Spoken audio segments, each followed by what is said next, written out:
취업 필수 반도체 패키지의 3강을 시작하도록 하겠습니다. 3강은 반도체 패키지 제품의 이해에 대해서 학습을 진행해 보도록 하겠습니다. 강의 목표 및 도입입니다.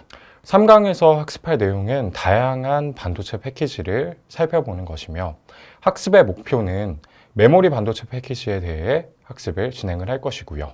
그리고 비메모리 반도체 패키지에 대해서도 학습을 진행을 할 것입니다. 그리고 메모리와 비메모리 반도체 패키지가 결합이 된 그러한 제품에 대해서도 학습을 진행해 보도록 하겠습니다. 강의 도입과 질문입니다.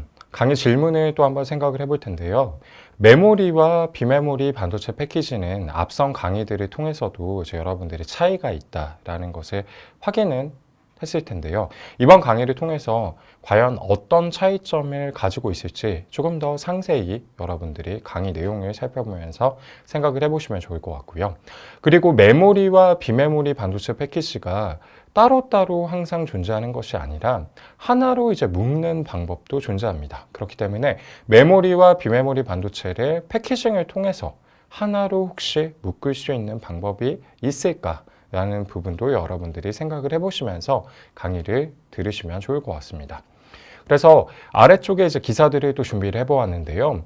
기사를 첫 번째 거를 살펴보면은 메모리도 비메모리도 핵심은 패키징이다 라는 말이 나와 있죠. 그렇기 때문에 메모리와 비메모리 반도체가 따로따로 존재하는데 그래도 패키징이 굉장히 중요한 기술이다 라는 것을 확인할 수가 있고, 그리고 옆에 또 기사를 살펴본다면 로직 칩과 메모리 칩 4개를 하나로 묶은 아이큐브4를 개발하였다.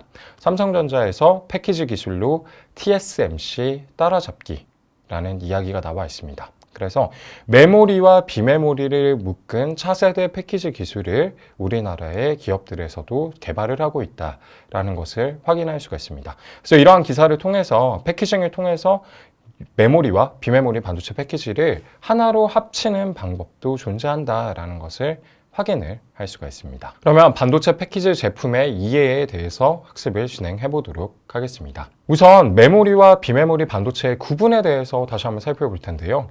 메모리 반도체 같은 경우에는 D램, 낸드, 그리고 HBM, 고성능 메모리이죠. 이러한 반도체 패키지들을 우리가 메모리 반도체라고 지칭을 하고요. 아래에 그림이 나와 있는데 삼성전자에서 만든 GDDR6, 그리고 낸드, 그리고 HBM 등이 이에 해당된다라고 생각을 할 수가 있겠고, 비메모리 반도체는 사실 메모리를 제외한 모든 것들을 비메모리라고 저희가 일컬을 수 있을 텐데요. 대표적인 제품들은 AP, CPU, GPU, 그리고 이미지 센서 등을 지칭을 합니다. 그래서 여러분들이 흔히 알고 있는 이러한 엑시노스, 그리고 엔비디아의 그래픽카드에 들어가는 그런 GPU 등을 지칭을 하는 것을 우리가 비메모리 반도체라고 생각을 할 수가 있겠습니다. 그러면 메모리와 비메모리 반도체의 기능과 역할에 대해서 생각을 해볼 텐데요. 메모리와 비메모리 반도체를 인간의 몸으로 우리가 마치 비유를 해보자면 비메모리는 두뇌로, 그리고 메모리 반도체는 몸의 구성 요소로도 생각을 할 수가 있겠습니다. 그래서 비메모리 반도체 같은 경우에는 명령, 논리, 연산, 그리고 제어의 기능을 수행하는 데 특화가 되어 있다라고 생각을 할 수가 있겠고요. 메모리 반도체는 기억의 기능을 수행을 하지만 비메모리 반도체에 주로 종속이 되어 있습니다. 그래서 비메모리 반도체인 GPU나 우리가 CPU 혹은 AP를 생각을 해본다면 이러한 비메모리 반도체들은 명령, 논리, 연산, 그리고 제어를 관장을 하기 때문에 인간의 몸으로 치자면 어떠한 머리, 두뇌의 역할을 수행을 한다라고 생각을 할 수가 있겠고, 메모리 반도체 같은 경우에는 몸의 구성 요소 중에서도 기억을 진행을 하기 때문에 우리가 어떤 전자기기의 관점으로 본다면은 몸의 구성 요소로 생각을 할 수가 있겠고, 이러한 기억의 기능은 임시적으로 진행을 하거나 영구적으로 진행을 할 수 있는 방법이 있습니다. 그래서 D램과 그리고 USB 같은 경우에는 기억을 임시적으로 하거나 영구적으로 진행을 하는 그러한 반도체 소자들이다 라고 생각을 할 수가 있겠습니다. 그러면 메모리 반도체 패키지에 우리가 이해를 조금 더 해볼 텐데요. 아까 앞에서 살펴보았듯이 임시적으로 기억을 저장을 하거나 영구적으로 기억을 저장을 할 수 있다라고 이야기를 했었는데, 이러한 메모리 반도체 패키지에서 임시적으로 어떤 데이터를 기억할 수 있는 반도체 패키지를 우리가 휘발성 메모리 반도체 패키지라고 부릅니다. 그래서 휘발성이라는 단어를 이제 왜 사용을 하는가라는 것을 살펴본다면 데이터의 저장을 위해 전기 공급이 필요한 반도체 패키지를 우리가 휘발성 메모리라고 지칭합니다. 그래서 휘발성 메모리 같은 경우에는 전기가 공급이 될 경우에만 임시적으로 데이터를 저장할 수 있습니다. 그래서 D램 같은 경우에는 대표적인 이제 휘발성 메모리 반도체라고 할 수가 있겠고요. 우리가 컴퓨터를 생각을 해본다면 어떠한 임시적으로 데이터가 D램에 저장이 되게 되는데 순간적으로 전기가 끊어져 버리게 된다면 여러분들도 아마 그런 경험들이 있으실 것 같은데요. D램에 저장이 되어 있던 그런 정보들이 컴퓨터가 어떠한 갑작스럽게 다운이 되거나 그렇게 하면서 우리가 전기를 꺼버렸을 때 메모리들이 기억을 하지 못하고 데이터들이 날아가는 경우들을 이제 경험을 해보셨을 거예요. 그래서 전기의 공급이 없다면은 어떠한 데이터를 저장할 수 없는 혹은 기억을 할 수 없는 그러한 메모리를 우리가 휘발성 메모리라고 부른다라는 것을 다시 한번 말씀을 드리도록 하겠습니다. 비메모리 반도체 중에서도 이제 비메모리 반도체는 우리가 여러 가지 단어로 이제 부를 수가 있을 텐데요. 비메모리 반도체와 동의어에 대해서도 우리가 알고 있어야지만 반도체 패키지 제품의 이해에 도움이 되기 때문에 비메모리 반도체 패키지의 동의어를 한번 살펴보도록 하겠습니다. 앞서 이야기하였듯이 비메모리 반도체 패키지는 AP, CPU, GPU 그리고 이제 이미지 센서 등을 의미한다라고 이야기를 했었는데요.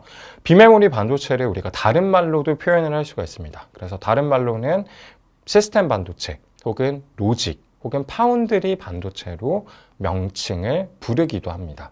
그래서 여기서 파운드리라는 단어를 이제 여러분들이 신문 기사라든지 인터넷 기사를 통해서 확인을 해보신 적이 많을 텐데요. 파운드리라는 것은 반도체 설계 업체가 의뢰한 반도체 제품을 생산 공급하는 것을 원래 의미하지만 이러한 위탁 생산 반도체의 종류는 대부분 비메모리 반도체입니다. 그렇기 때문에 사실 메모리 반도체도 우리가 위탁을 해서 생산을 할 수가 있긴 있습니다. 그런데 주로 대부분 복잡한 비메모리 반도체가 어떠한 설계를 진행하는 업체에서 패브리케이션을 진행을 하는 업체의 위탁으로 생산에 의뢰를 하기 때문에 파운드리라고 지칭을 한다면 거의 대부분이 비메모리 반도체를 일컫는 것이다 라고 생각을 할 수가 있겠어요. 그래서 비메모리 반도체는 다시 한번 말씀드리지만 비메모리 반도체, 시스템 반도체, 로직 반도체 그리고 파운드리 반도체는 거의 동일한 동의어로 사용이 되는 단어들이다 라는 것을 다시 한번 확인할 수가 있습니다. 그러면 비메모리 반도체에 대해서 조금 더 자세히 살펴보도록 하겠습니다. 비메모리 반도체의 4대 기능과 그리고 CPU, AP의 개념과 역할에 대해서 살펴볼 텐데요. 비메모리 반도체는 4대 기능을 수행을 할 수가 있습니다. 연산, 제어, 해석, 그리고 이제 기억의 어떠한 기능도 수행을 할 수가 있고요. 그래서 CPU를 우리가 살펴본다면 CPU는 이제 컴퓨터에 들어가는 가장 중요한 이제 핵심 반도체 부품이죠. CPU는 센트럴 프로세싱 유닛의 약어이고요. 컴퓨터, 노트북에서 4대 기능을 수행을 합니다. 그러면 AP, 스마트폰이나 태블릿에 들어가는 AP는 애플리케이션 프로세서의 이제 약자인데요. 이러한 스마트폰, 태블릿, IT 기기에서 연산, 제어, 해석 및 기억의 4대 기능을 수행을 하는 반도체 패키지를 우리가 AP라고 부르게 됩니다. 그래서 CPU의 대표적인 이미지는 여러분들이 잘 알고 계시는 인텔이 존재하고요. AP 같은 경우에는 삼성전자도 존재하지만 이제 퀄컴의 스냅드래곤이 이제 굉장히 유명한 제품이다 라는 것을 다시 한번 확인할 수가 있습니다. 그러면 AP와 CPU에 대해 살펴보았는데 비메모리 반도체에서 GPU는 어떤 역할을 하는 것인가? 그래픽카드에 들어가는 것은 알고 있는데 정확하게 어떠한 것을 수행을 하는가라는 것을 살펴본다면 GPU는 그래픽스 프로세싱 유닛이라고 부르고요. 그래픽카드에서 이제 연산을 처리하는 반도체를 우리가 GPU라고 부릅니다. 그래서 예전에는 CPU가 존재하고 그래픽카드는 사실 존재하지 않는 경우들도 많았어요.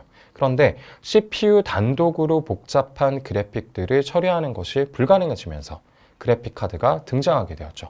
결론적으로 이제 점점 더 화질이 좋은 영상들 4K, 8K 혹은 게임들도 3D와 같은 그런 복잡한 게임들이 등장을 하게 되면서 CPU 단독으로는 그러한 그래픽들을 도저히 처리를 할 수가 없게 되었습니다. 그래서 그래픽 카드라는 것이 이제 등장을 하게 되었고, 이 그래픽 카드에서도 마찬가지로 두뇌의 역할을 할 수 있는 반도체가 필요했어요. 그래서 이러한 두뇌의 역할을 하는 4대 기능을 수행하는 반도체가 우리가 GPU라고 할 수가 있고요. 그림을 살펴본다면 이렇게 그래픽 카드에서 가운데에 존재하는 반도체 패키지가 GPU예요. 그리고 옆에 존재하는 이 D램들이 또 받쳐주고 있다라는 것을 확인을 할 수가 있습니다. 다음은 이미지 센서에 대해서 살펴볼 텐데요. 이미지 센서도 이제 비메모리 반도체의 한 종류입니다. 그리고 이러한 이미지 센서는 카메라 이미지 센서라고도 부르기 때문에 이미지 센서 혹은 CIS라고 우리가 부르기도 합니다. 그러면 이러한 이미지 센서는 어떠한 역할을 하는 것인가 라고 한다면 영상을 정기적 신호로 변환하는 비메모리 반도체입니다. 그리고 이미지 센서의 특이한 점은 이미지 센서는 4대 기능을 수행하지 않지만 비메모리 반도체를 우리가 구분을 해요. 그래서 사실 정확하게 말하자면 메모리 반도체를 제외하고 거의 대부분의 반도체는 다 비메모리 반도체로 구분을 할 수가 있어요.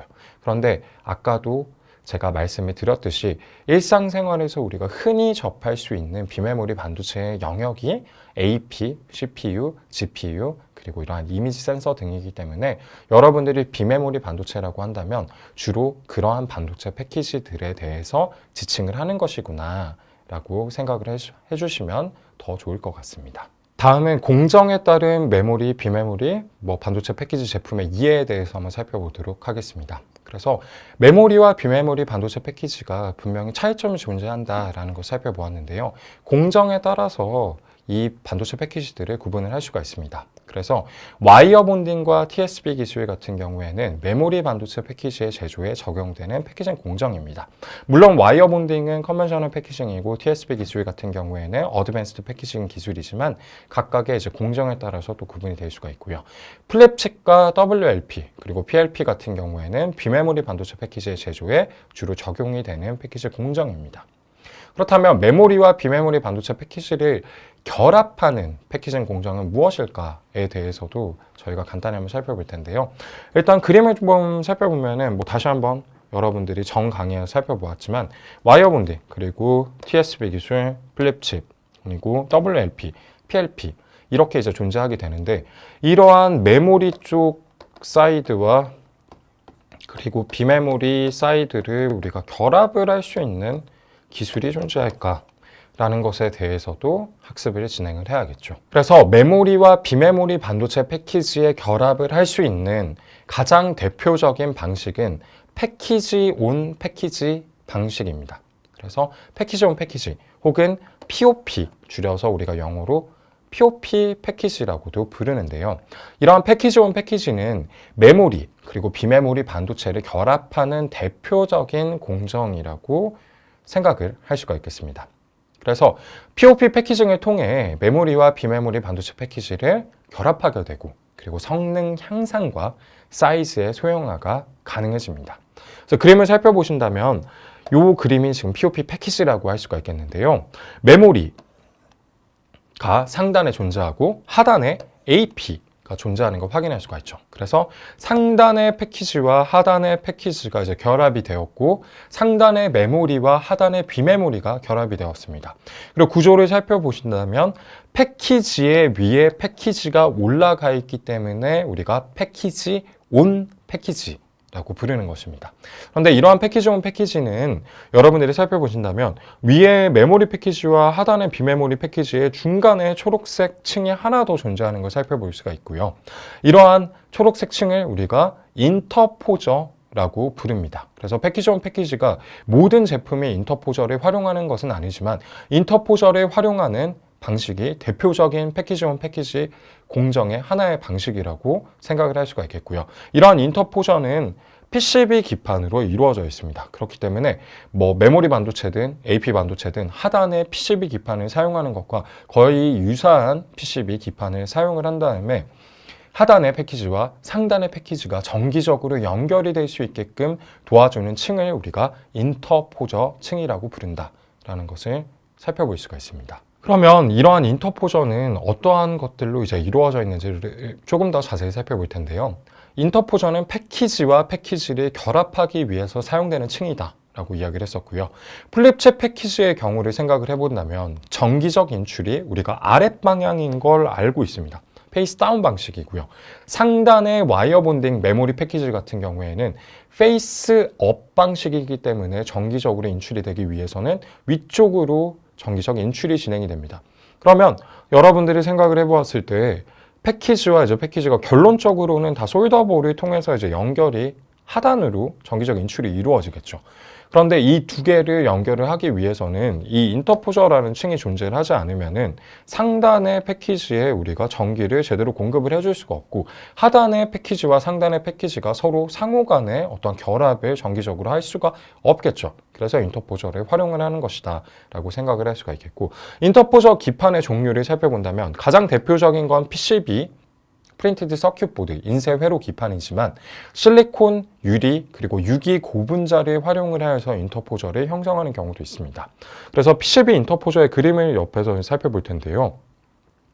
지금 인터포저 위에 칩을 올려놓은 상태입니다. 그러면 옆에 칩과 비교를 해본다면 칩만 존재할 때는 색의 이 부분들이 그렇죠. 그렇기 때문에 인터포저가 상단의 패키지를 하나 하기 위해서 이런 식으로 이제 정기적 배선 부분들이 존재하는 것을 확인할 수 있습니다. 인터포저만 바람을 살펴보게 된다면 가운데 하얀색 우리가 어떠한 A와 같은 뭐 반도체 패키지를 올려 그다음에 메모리 반도체 패키지 요 금선에다가 올림으로 결합을 하는 방식으로 인터포저 된다라는 걸 확인하고요. 실리콘 유리 인터포저에 보면 하단의 그림이 PCB 같은 경우는 초록색의 색상을 띠기 때문에 되지 않습니다. 유리로 만들어진 경우에는 유리이기 때문에 가 되는 걸 확인할 수 있습니다. 실리콘 인터포저 경우에도 어느 되지만 뭐 유리만큼은 그런데 가장 많이 쓰는 방식은 PCB 방식이지만 최근 실리콘으로 만들어진 인터포저도 어떤 시스템이라든지 그런 패키지에서 이제 많이 되고 있는 추세라고 생각합니다. 다음은 시스템 패키지에 대해서 살펴보도록 하겠습니다. 시스템인 패키지 같은 경우는 차세 메모리, 비메모리의 하나의 방식이다 라고 할 수가 있겠고, 시스템인 패키지를 우리가 SIP 혹은 E 패키지라고 부릅니다. 그래서 시스템 패키지는 최근 가장 주목되고 있는 차세 기술 중에 여러 반도체 패키지를 합하여 시스템으로 구성한 패키징 기술. 그래서 패키지 안에 시스템이 구현이 된다는 관점으로 시스템 인 패키지라고 부르게 됩니다. 그래서 시스템 인 패키지는 POP보다 많은 종류의 패키지를 혼합하고 부품 표준을 사용할 수가 있습니다. 여기서 하나의 부품 표준 우리가 이라고 하면 되고, 그렇다면 시스템인 패키지는 왜 OD 패키지라고도 불릴까요? 그 이유는 무엇일까에 대해서 생각을 한번 해봐야 될 텐데요. 일단 시스템인 패키지의 한번 구조를 밑에 그림을 통해서 살펴볼 텐데요. 보면은 이제 굉장히 복잡한 그림처럼 보일 수도 있지만 그냥 가장 기본적인 것은 위쪽에 반도체 패키지들을 살펴본다면 CPU, 메모리, 그리고 RF, DSP라고 되어 있는데 메모리는 당연히 메모리 반도체 패키지이고 CPU는 비메모리 반도체 패키지, 그리고 RF, DSP라는 것들도 마찬가지로 이제 비메모리 반도체 패키지입니다. 이러한 여러 개의 반도체 패키지들이 이런 식으로 평면으로 실리콘 혹은 유리 인터포저를 활용을 해서 접합이 되고 그 다음에 이 접합이 된 부분이 또 아래쪽에 어떠한 기판에 가서 붙는 걸 확인할 수가 있어요. 그래서 시스템인 패키지 내부에서도 당연히 CPU와 그리고 이제 메모리 이러한 반도체 패키지들이 결합이 되기 때문에 앞서서도 말씀드렸듯이 메모리와 비메모리가 동시에 패키징이 되는 방식 중에 하나이다. 그런데 앞서 살펴본 POP 패키지와의 차이점은 POP 패키지는 이제 위로 쌓는 방식인데 시스템인 패키지는 옆으로 우리가 평면으로 배치하는 방식입니다. 그래서 그러한 부분에 이제 차이가 존재한다라는 것을 확인해 볼 수가 있습니다. 그러면 왜 2.5D 패키지라고 시스템인 패키지를 부르는가라는 걸 살펴본다면 일단 3D 패키지 같은 경우에는 앞선 강의에서 말씀을 드렸듯이 모든 종류의 반도체 패키지를 위로 쌓아 올린 경우를 우리가 3D 패키지라고 부릅니다. 그래서 와이어 본딩 패키지도 위로 적층을 하게 된다면 3D 와이어 본딩 패키지 혹은 3D V낸드 패키지라고 부를 수가 있고요. 그리고 패키지 온 패키지도 정확하게 말씀을 드리자면 3D 패키지 온 패키지라고 부를 수가 있겠어요. 그리고 TSV 기술을 활용한 HBM 제품도 위로 쌓아 올리기 때문에 3D HBM이라고 부릅니다. 그러면 밑에 그림을 살펴보았을 때 HBM, 패키지 온 패키지, 3D 와이어 본딩 이러한 다단 적층이 진행이 된, 즉 반도체 칩들이 위로 쌓아 올려진 경우를 우리가 다 3D라고 부르게 돼요. 그래서 3D 패키지를 또 옆으로 다시 한번 살펴본다면 TSV, POP처럼 이제 적층을 이렇게 해주는 방식은 무조건 3D라고 여러분들이 그냥 생각을 하시면 될 것 같습니다. 그렇다면 왜 2.5D 패키지라고 시스템인 패키지를 부르는가? 라는 것을 살펴본다면 2.5D 패키지 같은 경우에는 3D 패키지와 단층의 2D 패키지, 즉 단층짜리 패키지를 실리콘 인터포저 혹은 인터포저를 통해 연결을 하기 때문에 3D와 2D가 결합이 되어 있다라는 방식으로 우리가 2.5D라고 표현을 해줍니다. 그리고 3D와 2D가 위쪽으로 적층이 되어서 쌓이는 방식이 아니라 평면으로 배치가 되기 때문에 우리가 3과 2를 더한 다음에 그냥 반으로 나눠주게 되면은 2.5라는 숫자가 나오게 되겠죠. 그래서 2.5D 패키지라고 부르게 됩니다. 그래서 2.5D 패키지는 일반적으로 그림을 살펴보았을 때 여기 2.5D가 있는데요. 2D와 지금 3D가 이렇게 평면으로 지금 배치가 되어 있죠. 그래서 2D는 다양한 비메모리 반도체가 일반적으로 단층짜리 칩으로 제조가 됩니다. CPU라든지 AP라든지 이런 것들이 있을 수도 있고요. 이미지 센서가 될 수도 있고 여러 가지 비메모리 반도체들이 주로 단층짜리로 제조가 되고 그리고 3D로 제조가 된 제품들은 HBM과 같은 고성능의 서버용 메모리 혹은 고성능의 메모리 등이 3D 형태로 이제 많이 적층이 됩니다.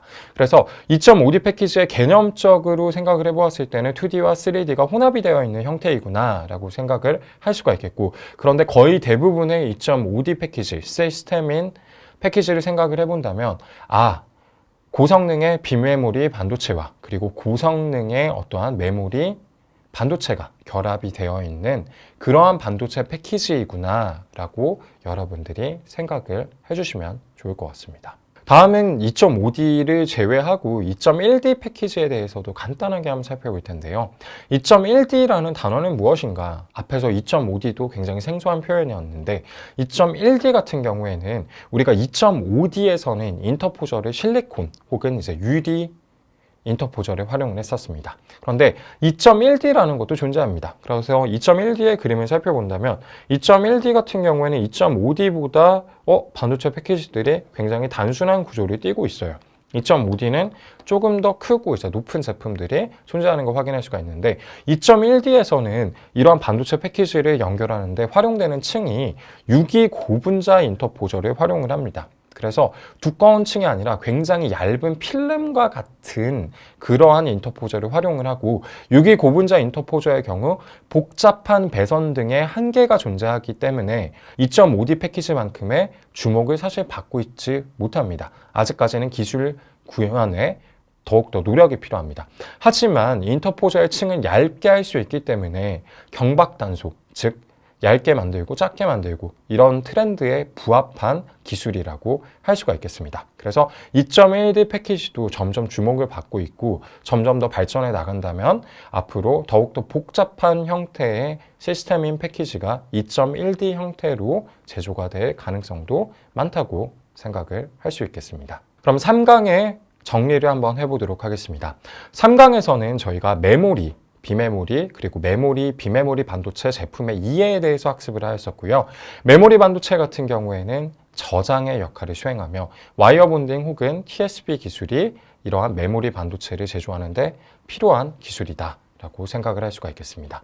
다음은 비메모리 반도체인데요. 비메모리 반도체는 AP, CPU 등을 지칭을 하게 되고 연산, 제어, 해석 및 기억의 4대 기능을 우리가 수행을 한다라고 생각을 할 수가 있겠습니다. 그래서 플립칩 혹은 WLP, PLP 기술을 통해 이제 제조가 된다라고 생각을 할 수가 있겠고, 메모리와 비메모리 반도체 패키지는 패키지 온 패키지 방식 혹은 2.5D 시스템인 패키지 방식 혹은 마지막에 살펴보았었던 2.1D 방식으로 결합이 될 수가 있습니다. 그래서 강의 도입에 대해서 우리가 조금 생각을 해보자면 TSMC의 경우에 패키지 온 패키지에서 여러 개의 비메모리 반도체 패키지를 함께 패키징하는 고도화된 패키징 기술을 보유하고 있습니다. 살펴본다면 이렇게 지금 패키지 온 패키지인데 하나의 반도체 패키지만 들어간 게 아니라 1, 2, 3이라고 구분이 되어 있듯이 이러한 POP 기술 안에서도 하나의 반도체가 원래 들어가야 될 자리에 여러 개의 반도체를 밀어넣는 이러한 고도화된 패키지 온 패키지 방식을 취하고 있기 때문에 TSMC가 패키징에서 굉장히 뛰어난 기술력을 가지고 앞서 나가고 있다라는 것을 확인해 볼 수가 있습니다. 3강 강의를 여기까지 하고 마치도록 하겠습니다.